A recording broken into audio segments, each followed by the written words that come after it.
Hey, Kate here from WTI, and I wanted to show you this amazing puzzle that I just finished. This was so much fun.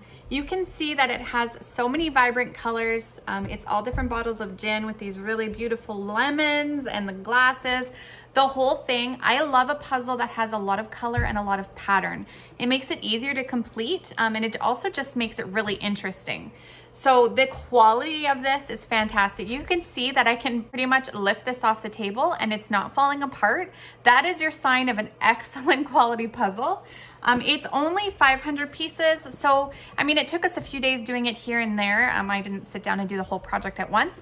But I love that size. It doesn't take up a whole lot of room on your table, and it doesn't take days and days and days to complete. So if you're looking for a really fun little project to try out, I would definitely recommend this puzzle, and that's my point of view.